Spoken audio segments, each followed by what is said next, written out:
战维嘻嘻的笑，你想跟我大嫂告状？那你告吧。你向我大嫂告状，我就向蓝董事长告状，我还要告诉阳城所有人，你占了我的便宜，不负责。蓝若若深吸几口气，告诉自己不要生气。她说道：你去说，最好就说我睡了你，然后不负责任。你敢说吗？战维，蓝若若，你是不是对我有意思？这几年老是针对我，是对我有意思吧？你有病，你不也针对我？怎么不说你对我有意思呢？你不是我喜欢的类型。战维说的直白，若是我喜欢的类型，我也不会和你针锋相对这么多年，早就想办法和解，成为合作伙伴了。蓝若若没好气的道：巧了，你也不是我喜欢的类型，我可不稀罕你的喜欢，喜欢我的人多了去，心里还是老大不爽的。他哪里不好了？他很优秀的好不好？多少老太太都想让孙子娶她进门呢。他不喜欢他们，婉拒了无数次，才会一直单身至今。事实上，蓝若若也不知道自己喜欢什么样的男人。总之，不是战维这种无赖就是。七叔，七叔！战牧尘叫喊着战维。战维立即对蓝若若说道：不跟你说了，我陪我侄儿去，记得请我吃饭，当做赔礼哈。说完就挂了电话。蓝若若这个无赖，请就请，谁怕谁？不请他吃一顿饭，蓝若若还真怕他跑到爷爷那里去，告他的状，说他占了他的便宜不负责，到时候他是浑身是嘴都说不清。爷爷也会以为他和战维相杀相爱的。过了年他就30岁，还没有男朋友。爷爷操心得很，有意减少他的工作量，想让他有点时间去谈恋爱。蓝若若不想嫁人，她觉得自己一个人生活也挺好的，自由自在。她又有侄儿女，以后老了让侄儿女给她养老，她的财产给侄儿女们继承。敲门声响起，蓝若若说了声进来吧，门就被推开。进来的人是蓝东晓，他的亲大哥，也是蓝氏集团的当家总裁。蓝东晓和蓝若若有几分相似，他一身黑色的西装，系着领带，成熟稳重又不失帅气。在阳城，像蓝东晓这样的男人属于特别优秀的了。哦，那是在战维还没有来到阳城之前。战维来了之后，他渐渐就抢了蓝东晓的风头。论颜值，蓝东晓是不如战维的；论男性魅力，他也不如战维。若若，听说你心情不好，怎么了？又遇到了战维那小子吗？蓝东晓跟战维也交手无数次，两个人能力不分伯仲。若是两家公司不是死对头，他倒是欣赏战维。他也知道妹妹和战维才是真正的死对头。两个人很了解对方，见了面都要掐一掐，不掐一下，妹妹都觉得浑身不舒服。妹妹亲自谈的一大单生意，临要签合同时，却被战维截了胡，妹妹肯定会生气，说不定就是去找战维算账了。以往妹妹抢了战维的生意，战维有时候也会跑到他们蓝氏集团找妹妹算账。看两个人斗了几年，蓝氏集团的人也习以为常，特意想去找他算账的，他有客人，暂时饶了他。蓝若若将自己说成胜利的一方。哦，是吗？蓝东晓走过来，在妹妹的办公桌前坐下，有点好笑的道：怎么我瞧你的脸色很难看，你输了吧？我怎么可能输？大哥，你别长他人志气，灭我威风好不好？我跟战维斗的时候，还真输的次数不算多，一半一半吧。还是有点多的，我还赏了他一巴掌。蓝若若小声说道：早看他不顺眼，早就想套他麻袋揍他一顿的了。你动手了？恼羞成怒呀！蓝若若哥，你是站哪边的？我才是你的亲妹妹，战维可是咱们的死对头。阳泰发展的越来越好，都开了分公司，战维的本事是不能小瞧了去的。我没有小瞧他，怎么说也交手了几年，我从来没有小瞧他，反而是他为强劲的对手。蓝东晓说道：咱们这个行业现在越来越不景气，公司有时候都会亏损，杨太虽说被占为做强做大了，也会亏损的，我们都在寻求转型，说不定以后不会是同行了呢。他也不想和占为成为同行，那样意味着有一个厉害的对手，还是自己一枝独秀更好，没有那么大的竞争压力。他截我的胡，我是恨不得扒了他的皮。刚好看到他和一个年轻的少妇坐在一起喝咖啡，我就学着电视里的情节找他麻烦，借机给了他一巴掌。打完那一巴掌，我身心舒畅呀，真的早就想揍他一顿的了。蓝东晓，手痛吗？当时有点痛，现在没事了。我用冰块帮他敷脸时，打得有点痛的手也跟着敷了，现在一点也不痛。蓝东晓扑哧的笑，打了他又帮他敷脸。那你打他干嘛？没得给自己找事情做。蓝若若撇撇嘴说道，你以为我想给他敷脸呀？他说要报警，我又误会了他，只好给他赔礼道歉，帮他用冰块消肿，过2天还要请他吃饭当赔罪。他和一个少妇喝咖啡，那个少妇是谁？他来了阳城也有5、6年时间，一直洁身自爱，没有跟任何人传过绯闻，追求他的女人他也都拒绝了。他该不会是重口味，喜欢人妻吧？一开始我也以为他喜欢人妻或者隐婚了，后来才知道那是他大嫂。他大嫂带着2个孩子趁着放暑假过来旅游的。蓝东晓哦了一声，原来是他大嫂。我就说嘛，他不可能喜欢别人的，他觉得占为有点喜欢他妹妹，只是2个人都不知道而已。毕竟针锋相对了好几年，都是对方为死对头，真的喜欢了也没有那么快察觉的。撇开同行是敌人这一点，蓝东晓觉得占为和妹妹很是般配，郎才女貌的，都是能干的人，他是这样觉得的，还不是很肯定，故而他从来不说。你打了人家，赔礼道歉是应该的。蓝东晓说道，哥，我已经向他道歉了，很真诚地道了歉，也向在场的人解释了那就是个误会，是我的错，还用冰块帮他敷了脸，该做的我都做了。哥，你不知道他有多无赖，刚才打电话给我，要求我请他吃饭，说我不请他吃饭，他就要去爷爷那里告我的状，说我占了他的便宜，要求我对他负责，说我的手掌亲吻了他的脸，就是占了他的便宜。被打一巴掌说的这般出尘脱俗，也就是他占为了，我都佩服他那张狗嘴，这样的话都说得出来。蓝东晓在心里腹诽，人家是找借口想和你一起吃饭。听了妹妹这样说，蓝东晓更加的肯定占为对他妹妹是有意思的。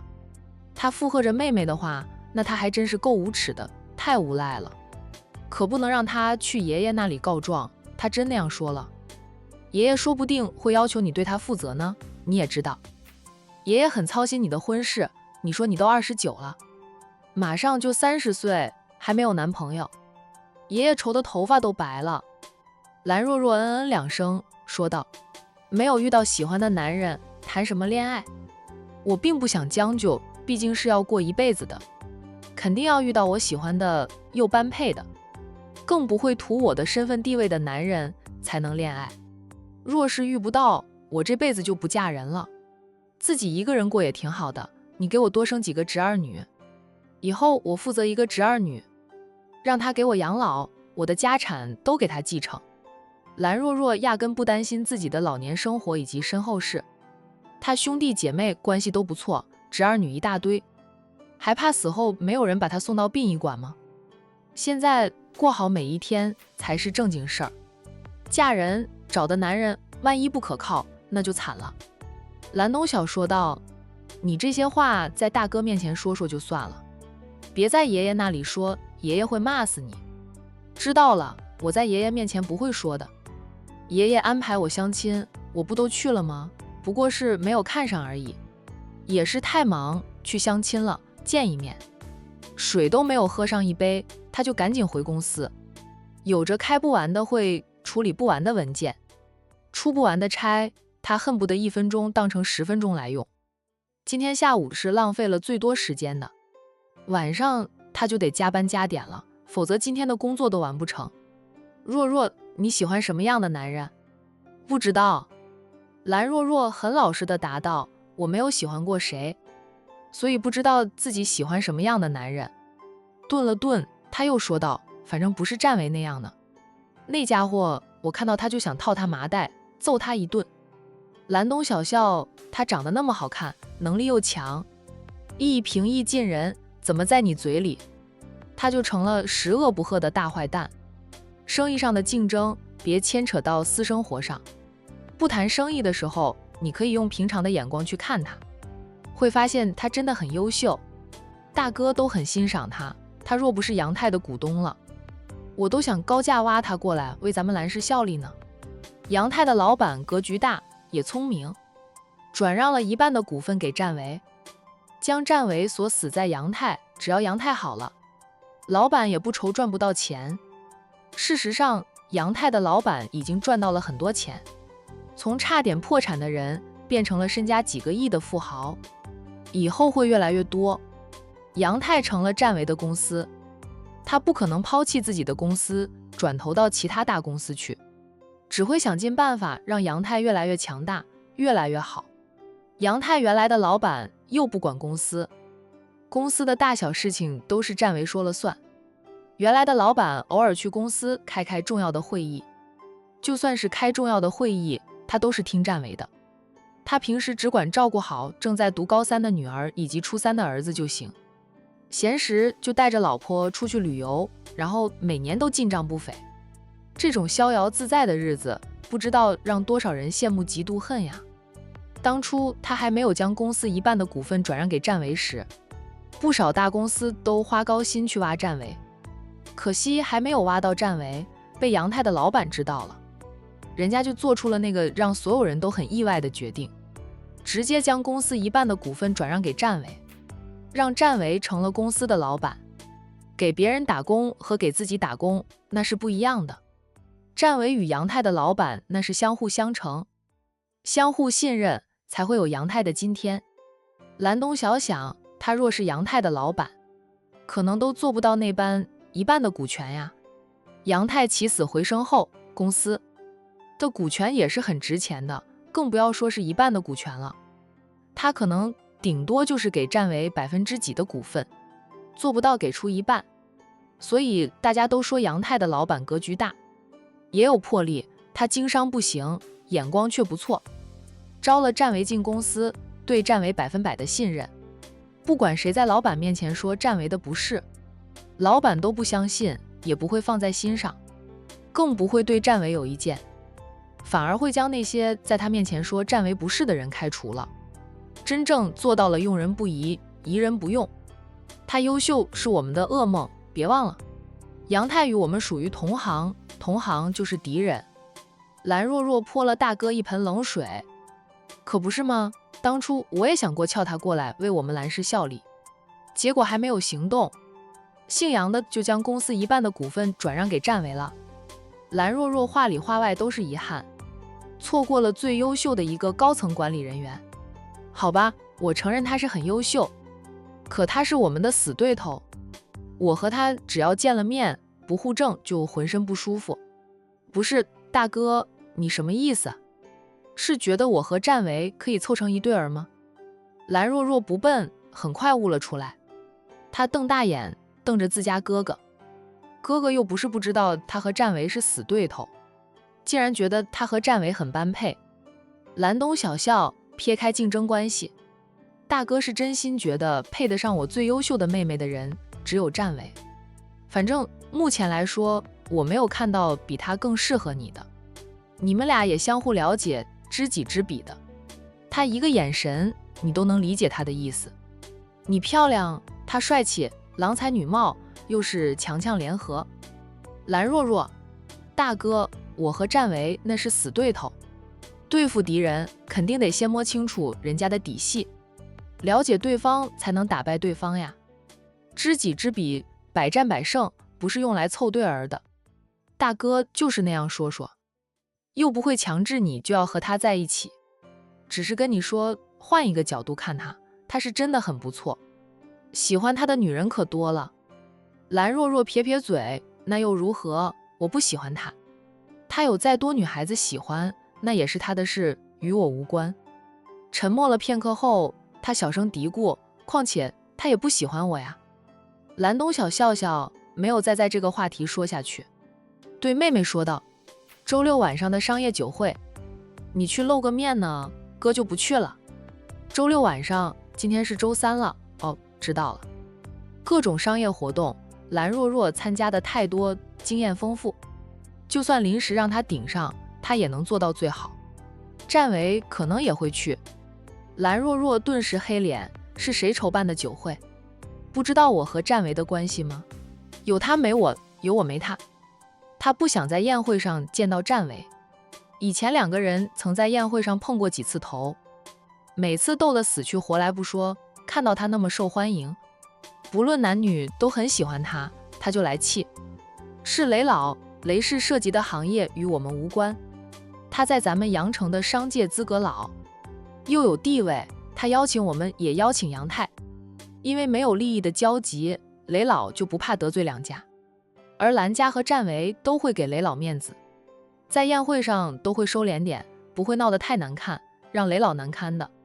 是了，战维的大嫂过来玩，想必会在阳城待一段时间。战维要带他的大嫂和侄儿女到处玩，说不定他会缺席酒会。蓝若若不想缺席，雷氏在转型当中，他想与雷氏合作，借着周六的酒会，他想跟雷老谈一谈合作的事，所以他不想缺席，又不想见到战维，就盼着战维缺席了。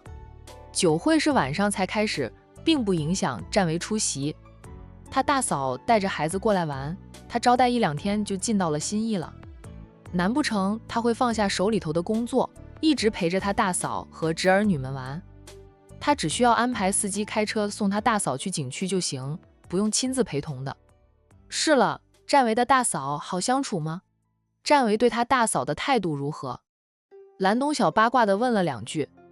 蓝若若没有多想，就答道，他大嫂很好相处，他大嫂叫海彤，让我叫她彤姐，我对彤姐的印象很不错，还有彤姐的两个孩子真的很可爱，大哥，我都没有见过那么聪明又可爱的孩子，真的好喜欢贝贝啊。哦，贝贝就是战维的小侄女，才1岁多，会走路了，说话还不利索，只会说2个字的话。他侄儿叫宝宝，两个孩子的小名组合一起就是宝贝，看得出来他家里人很疼爱那2个孩子。那么聪明可爱的孩子换成是我的侄儿女，我也疼之入骨，是若亲生儿女的。看战维对他大嫂的态度很是敬重，他大嫂没比他大几岁，按理说他不可能是大嫂带大，都对他大嫂那般敬重，估计是特别敬重他的大哥吧，爱屋及乌了。因为特别敬重大哥，所以对大嫂也就很好。那样说来，战维家里的家风不错，他老家好像是管城的吧？蓝东晓问道。是管城的，离我们阳城2、3千公里呢，远得很。蓝若若都没有去过管城，他们蓝氏在管城没有产业，没有生意，他就不会去管城旅游的话，没空没时间。蓝东晓忽然想让人去打听一下战维的家庭背景。大哥想什么？蓝若若猜得到。他说，哥哥，大哥，我和战维不可能的，你不必让人跑去管城打听战维的家庭背景。我跟他针锋相对这么多年，谁也不服输，谁也不让谁。若是我们俩成了一对儿，在外面斗得死去活来，回到家里还斗个没完，家无宁日，那种鸡飞狗跳的日子我才不要呢。说完了，蓝若若想了想，又说道，我问问爷爷，张家少爷结婚了没有？我跟张家少爷见过几面，爷爷挺欣赏他的，觉得我和他还算般配，他还是我的学长，也能聊上几句。若是他还单着，我跟他试试吧，免得你们都操心我的人。生大事，怕死我真做了老姑婆，让你们头痛丢脸。为了避免大哥将他和战维凑成一对儿，蓝若若决定就跟曾经的相亲对象张少尝试一下，给彼此一个机会，说不定深入了解后真能擦出火花呢。爷爷给他介绍认识的青年才俊，也就是张少留给他的印象较好。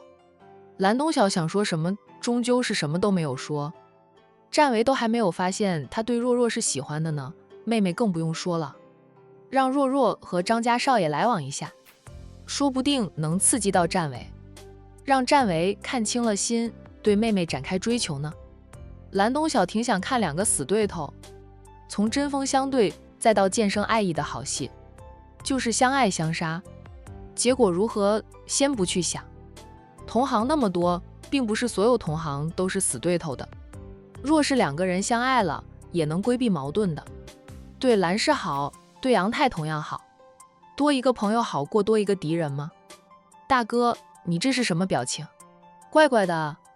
蓝若若见大哥看着自己不说话，那表情一言难尽，她忍不住说了哥哥一句：没有呀，刚刚想事情了，你的事你自己决定，只要你不后悔就行。那你先做事，大哥也回去做事了。